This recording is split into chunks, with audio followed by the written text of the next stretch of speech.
जय श्री कृष्णा। आपका दीपशिखा के चैनल में स्वागत है। श्रीमद् भगवत गीता अध्याय 1। धृतराष्ट्र उवाच धर्मक्षेत्रे कुरुक्षेत्रे संवेता युयुत्सवः मामकाः पांडवाश्चैव किम कुर्वत संजय। इसका भावार्थ है, धृतराष्ट्र बोले, हे संजय, धर्मभूमि कुरुक्षेत्र में एकत्रित युद्ध की इच्छा वाले मेरे और पांडु के पुत्रों ने क्या किया। इसे तात्पर्य है कि भगवद्गीता एक बहुपठित आस्तिक विज्ञान है जो गीता महात्म्य में सार रूप में दिया हुआ है।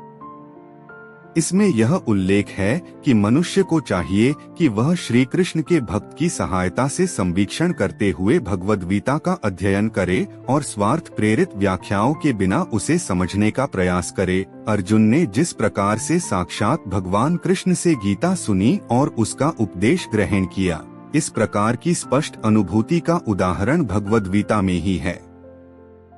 यदि उसी गुरु परंपरा से निजी स्वार्थ से प्रेरित हुए बिना किसी को भगवद गीता समझने का सौभाग्य प्राप्त हो तो वह समस्त वैदिक ज्ञान तथा विश्व के समस्त शास्त्रों के अध्ययन को पीछे छोड़ देता है। पाठक को भगवद गीता में न केवल अन्य शास्त्रों की सारी बातें मिलेंगी अपितु ऐसी बातें भी मिलेंगी जो अन्यत्र कहीं उपलब्ध नहीं हैं। यही गीता का विशिष्ट मानदंड है। स्वयं भगवान श्री कृष्ण द्वारा साक्षात उच्चरित होने के कारण यह पूर्ण आस्तिक विज्ञान है। दृष्ट्वा तु पांडवानीकं व्यूढ़ दुर्योधनस्तदा आचार्यमुख सड़गगमे राजा वचनमत्रवीत। इसका भावार्थ है, संजय ने कहा, हे राजन, पांडुपुत्रों द्वारा सेना की व्यूहरचना देखकर राजा दुर्योधन अपने गुरु के पास गया और उसने ये शब्द कहे। इसे तात्पर्य है कि धृतराष्ट्र जन्म से अंधा था, दुर्भाग्यवश वह आध्यात्मिक दृष्टि से भी वंचित था। वह यह भी जानता था कि उसी के समान उसके पुत्र भी धर्म के मामले में अंधे हैं और उसे विश्वास था कि वे पांडवों के साथ कभी भी समझौता नहीं कर पाएंगे क्योंकि पांचों पांडव जन्म से ही पवित्र थे। फिर भी उसे तीर्थस्थल के प्रभाव के विषय में संदेह था। इसीलिए संजय युद्धभूमि की स्थिति के विषय में उसके प्रश्न के मंतव्य को समझ गया, अतः वह निराश राजा को प्रोत्साहित करना चाह रहा था। उसने उसे विश्वास दिलाया कि उसके पुत्र पवित्र स्थान के प्रभाव में आकर किसी प्रकार का समझौता करने नहीं जा रहे हैं। उसने राजा को बताया कि उसका पुत्र दुर्योधन पांडवों की सेना को देखकर तुरंत अपने सेनापति द्रोणाचार्य को वास्तविक स्थिति से अवगत कराने गया। यद्यपि दुर्योधन को राजा कहकर संबोधित किया गया है तो भी स्थिति की गंभीरता के कारण उसे सेनापति के पास जाना पड़ा। अतएव दुर्योधन राजनीतिज्ञ बनने के लिए सर्वथा उपयुक्त था, किंतु जब उसने पांडवों की व्यूहरचना देखी तो उसका यह कूटनीतिक व्यवहार उसके भय को छिपा न पाया।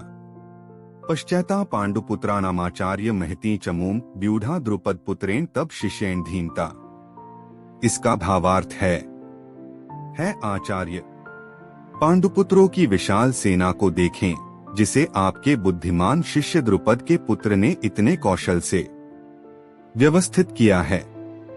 इसे तात्पर्य है कि परम राजनीतिज्ञ दुर्योधन महान ब्राह्मण सेनापति द्रोणाचार्य के दोषों को इंगित करना चाहता था।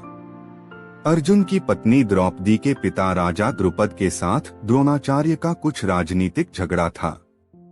इस झगड़े के फलस्वरूप द्रुपद ने एक महान यज्ञ संपन्न किया जिससे उसे एक ऐसा पुत्र प्राप्त होने का वरदान मिला जो द्रोणाचार्य का वध कर सके। द्रोणाचार्य इसे भली भांति जानता था, किंतु जब द्रुपद का पुत्र धृष्टद्युम्न युद्ध शिक्षा के लिए उसको सौंपा गया तो द्रोणाचार्य को उसे अपने सारे सैनिक रहस्य प्रदान करने में कोई झिझक नहीं हुई।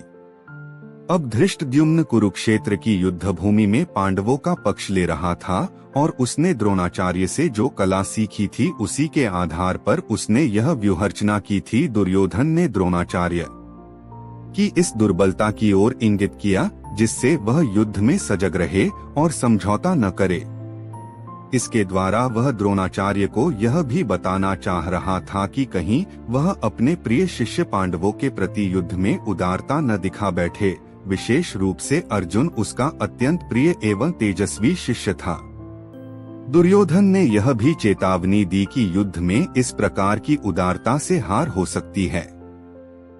अत्र शूरा महेशवासा भीमार्जुन समायुधि युयुधानो विराटश्च द्रुपदश्च महारथः। इसका भावार्थ है, इस सेना में भीम तथा अर्जुन के समान युद्ध करने वाले अनेक वीर धनुर्धर हैं, यथा महारथी युयुधान, विराट तथा द्रुपद। इसे तात्पर्य है कि यद्यपि युद्धकला में द्रोणाचार्य की महान शक्ति के समक्ष धृष्टद्युम्न महत्वपूर्ण बाधक नहीं था, किंतु ऐसे अनेक योद्धा थे जिनसे भय था। दुर्योधन इन्हें विजयपथ में अत्यंत बाधक बताता है, क्योंकि इनमें से प्रत्येक योद्धा भीम तथा अर्जुन के समान दुर्जय था। उसे भीम तथा अर्जुन के बल का ज्ञान था, इसीलिए वह अन्यों की तुलना इन दोनों से करता है। धृष्टकेतुश्चेकितानः काशीराजश्च वीर्यवान पुरुजित कुंती भोजश्च शैब्यश्च नरपुंगवः। इसका भावार्थ है, इनके साथ ही धृष्टकेतु, चेकितान, काशीराज, पुरुजितु, कुंती भोज तथा शैब्य जैसे महान शक्तिशाली योद्धा भी हैं। युधामन्युश्च विक्रांत उत्तमौजाश्च वीर्यवान सौभद्रो द्रौपदेयाश्च सर्व एव महारथाः। इसका भावार्थ है, पराक्रमी युधामन्यु, बलवान उत्तमौजा, सुभद्रापुन, अभिमन्यु और द्रौपदी के पुत्र ये सब महारथी हैं।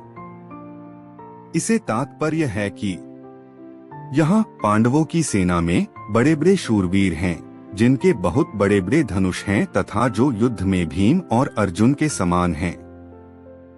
उनमें युयुधान, सात्यकी, राजा विराट और महारथी द्रुपद भी हैं। धृष्टकेतु और चेकितान तथा पराक्रमी काशीराज भी हैं। पुरुजित और कुंती भोजे दोनों भाई तथा मनुष्य में श्रेष्ठ शैब्य भी हैं। पराक्रमी युधामन्यु और पराक्रमी उत्तमौजा भी हैं। सुभद्रा पुत्र अभिमन्यु और द्रौपदी के पांचों पुत्र भी हैं। ये सबके सब महारथी हैं। अस्माकं तु विशिष्टा ये तान् निबोध द्विजोत्तम तु नायका मम सैन्यस्य संज्ञार्थं तान् ब्रवीमीते। इसका भावार्थ है, हे द्विजोत्तम, हमारे पक्ष में भी जो विशिष्ट योद्धागण हैं, उनको आप जान लीजिए। आपकी जानकारी के लिए अपनी सेना के नायकों के नाम मैं आपको बताता हूँ।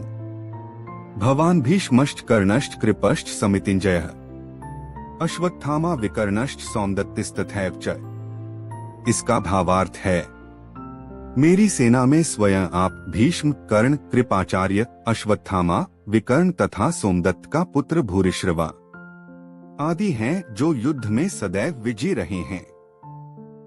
इसे तात्पर्य है कि दुर्योधन उन अद्वितीय युद्धवीरों का उल्लेख करता है जो सदैव विजयी होते रहे हैं।